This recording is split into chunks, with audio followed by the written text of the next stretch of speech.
Chapter 4. A Great Amount of Good. On May 31, 1896, Susa Gates spoke in Salt Lake City at the first combined conference of the General Young Ladies and Young Men's Mutual Improvement Associations.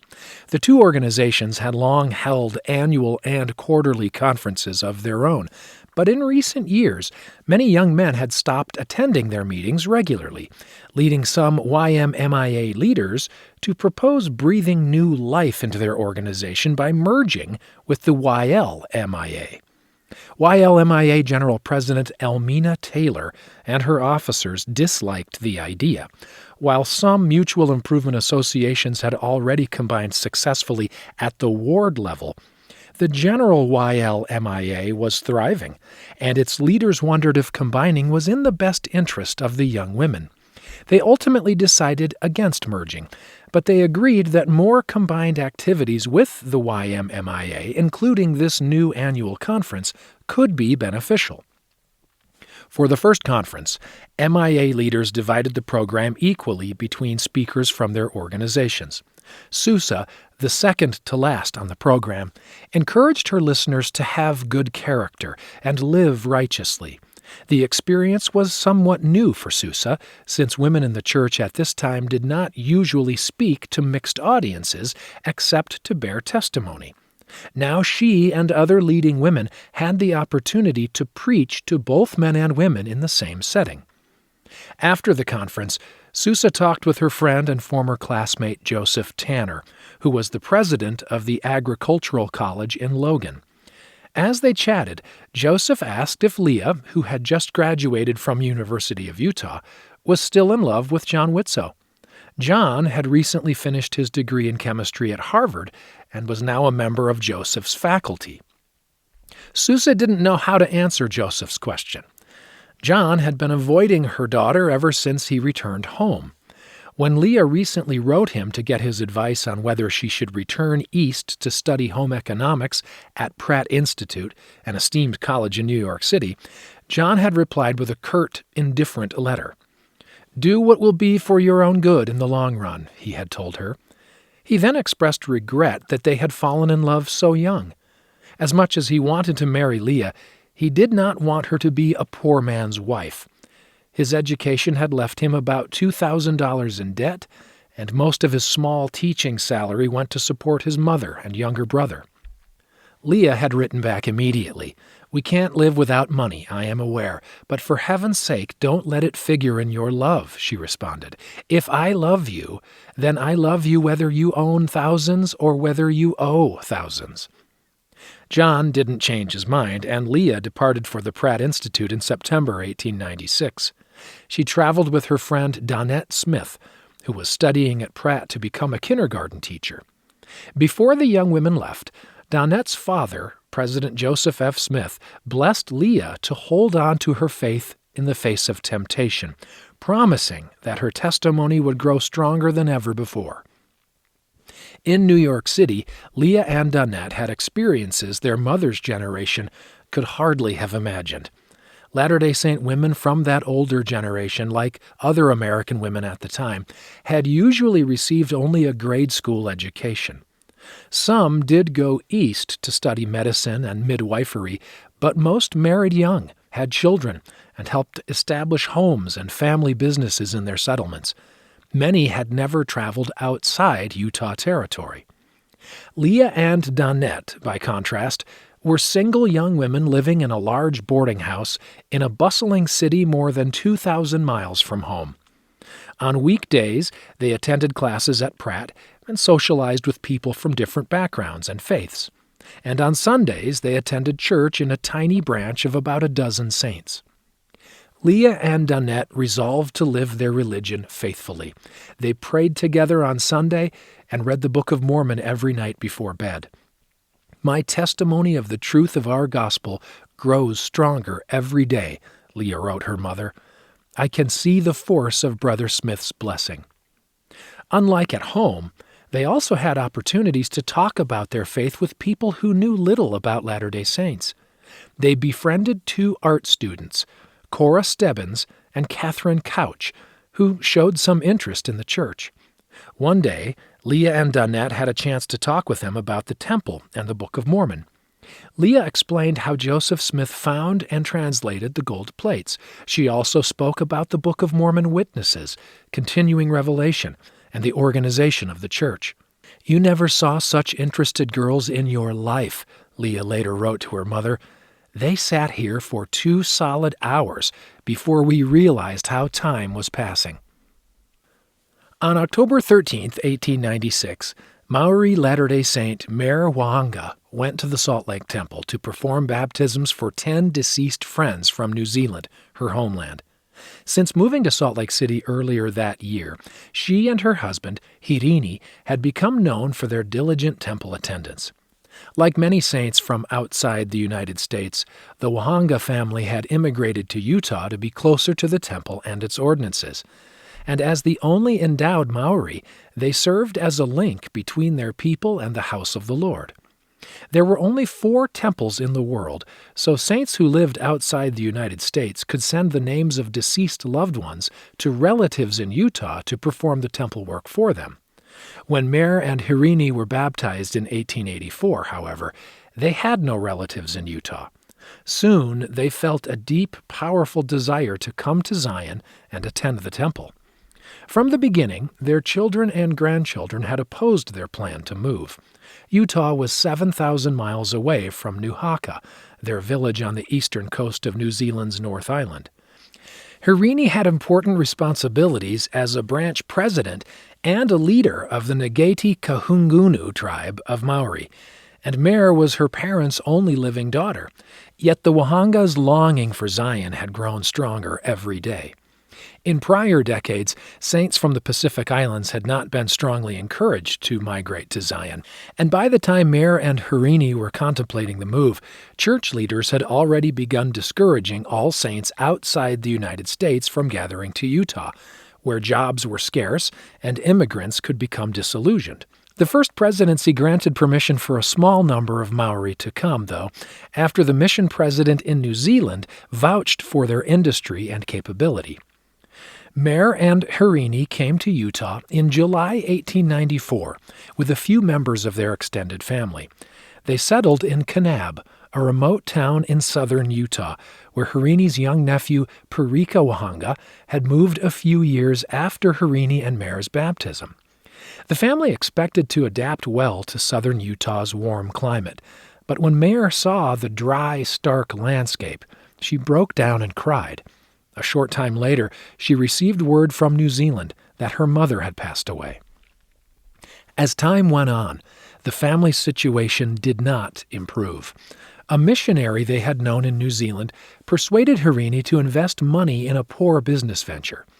After hearing rumors of the scheme, the first presidency sent William Paxman, a former mission president in New Zealand, to help Mare and Hirini move to an area where their neighbors would not take advantage of them.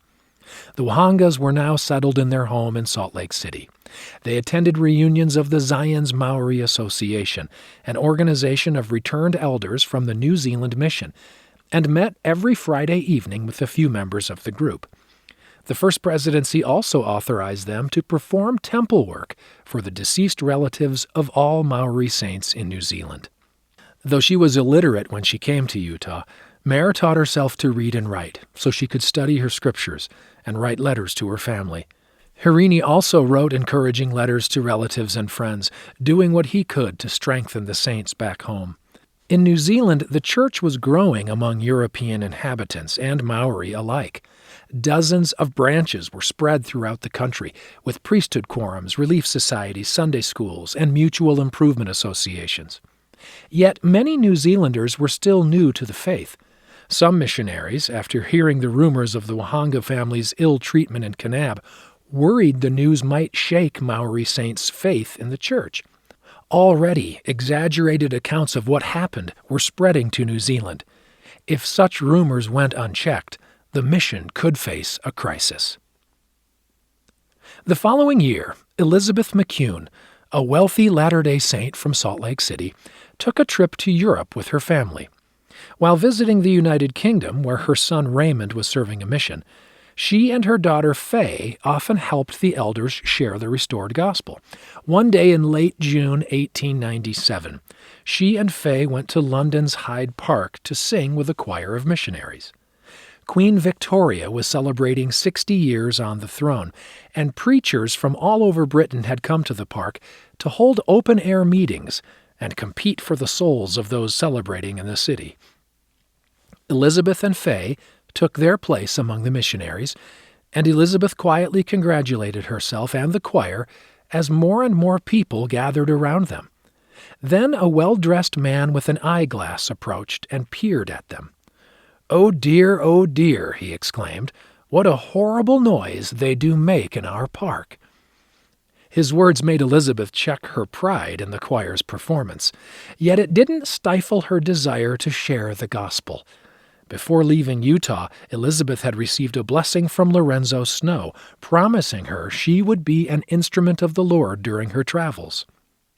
"Thy mind shall be as clear as an angel's when explaining the principles of the gospel," he had blessed her.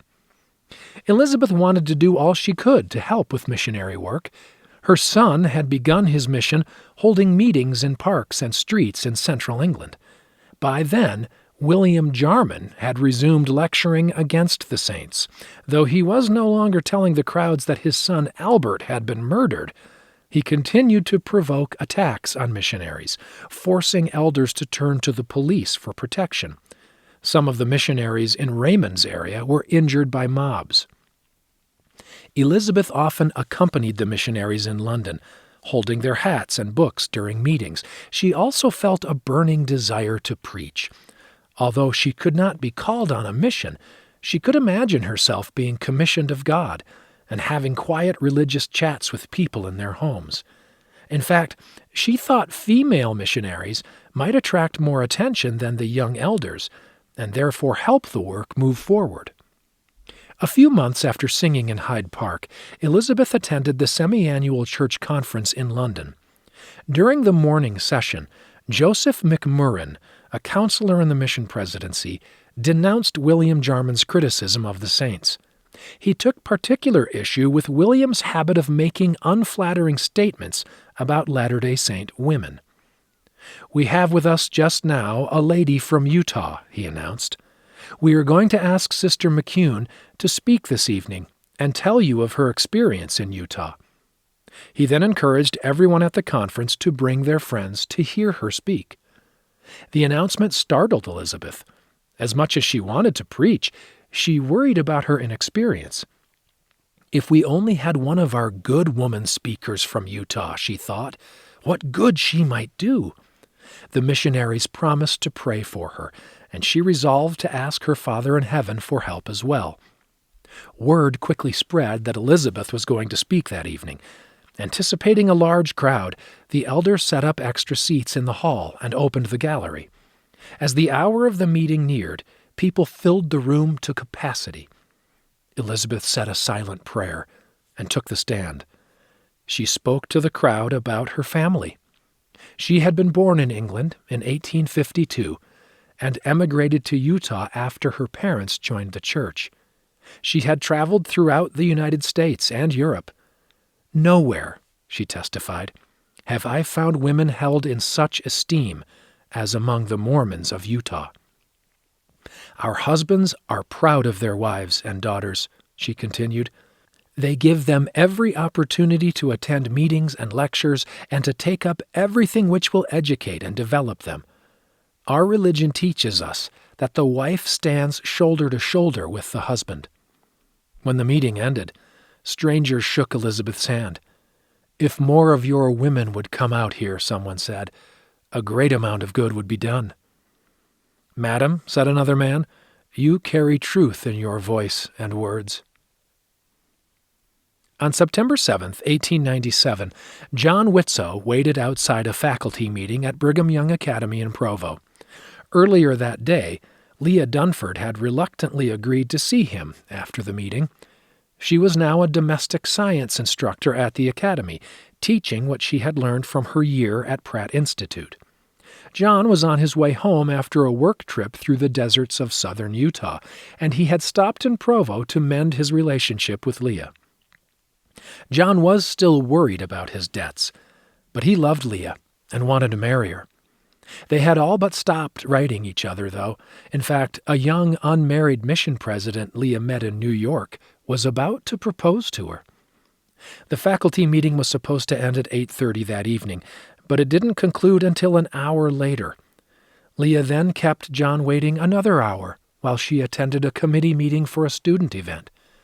When that meeting finally ended, John walked Leah home. As they walked, he asked her if he could see her the next day. "You can't see me at all," Leah replied. "I will be busy until 5 o'clock. "Well," John said, "I might just as well go home in the morning then." "Why, certainly," Leah said. "I guess I will stay over," John said, "if I might see you in the evening." The next evening, John picked Leah up at the academy in a horse-drawn buggy, and they drove out to a spot north of town. He told her he was ready for a serious relationship, but she was not as ready as he was. She told him he had a year to prove his love. She didn't care how he did it, but she would not make up with him before then. The night was clear, and John parked the buggy at a place overlooking the valley. Gazing at the bright moon, they talked frankly about the many times they had offended each other over the last 4 years. They tried to understand why their relationship had taken such a sour turn. Before they knew it, they were no longer gazing at the moon, but at each other. At last, John put his arm around Leah and asked her to marry him. Her determination to make him prove himself melted away, and she promised to marry him once their school terms ended, as long as her parents agreed to the union. Since Leah's mother was traveling through Idaho on YLMIA business, John spoke to Leah's father first. A Salt Lake City dentist, Alma Dunford, at first thought John had come to see him about his teeth. But once John explained his purpose, Alma's eyes teared up, and he spoke of his love and admiration for Leah. He gave his consent to the marriage, expressing trust in his daughter's decision. Leah, meanwhile, wrote to her mother about the engagement and received an unhappy response. "The man you have chosen has plenty of ambition," Susa told Leah. "Not to do good and build up Zion, but to acquire fame, add new laurels to his own brow, and make you follow in his wake, your own future usefulness narrowed down to him and his selfish wants." Unsettled, John also wrote to Susa. She responded 1 month later, granting her consent to the marriage, but also repeating her criticism of his apparent lack of devotion to the church. The letter stung John. As a scientist, he did yearn for honor and recognition in his field, and he had dedicated much of his time and talents to advancing his career. Yet even while wrestling with his faith at Harvard, he had never shirked his responsibilities in the church. He knew he had a duty to use his knowledge and training to benefit Zion. Susa seemed to expect more from him. Her generation of saints, and her parents' generation, believed that personal ambition was incompatible with building up the kingdom. John had managed so far to balance his scientific career with his calling as a counselor and teacher in his elders' quorum, but his dedicated church service was not widely known outside his local congregation in Logan. "I have not been called to be a bishop," he acknowledged to Leah, "or a president of a stake, or any stake officer, or a president of 70s, or an apostle, or any of the high offices in the church which occupy a man's whole time. This I can say honestly," he declared, "that I stand today ready to do anything the church will ask of me. Let the work assigned to me be ever so humble. I will do it cheerfully." Leah did not need convincing. It had been John's simple prayer, offered that first day at Harvard, that first attracted her to him. But Susa needed more time with John to know his heart and his faith. That December, The Gates family invited John to spend Christmas with them. During that time, something in John's everyday words and actions impressed Susa, reminding her why she had brought him and Leah together in the first place. "I have always fancied you were narrow and selfish," she told John after the visit, "but some of your expressions while with us have dispelled that notion." She had no more fears about the wedding. "I feel in my spirit the testimony that all is well," she wrote. End of chapter 4.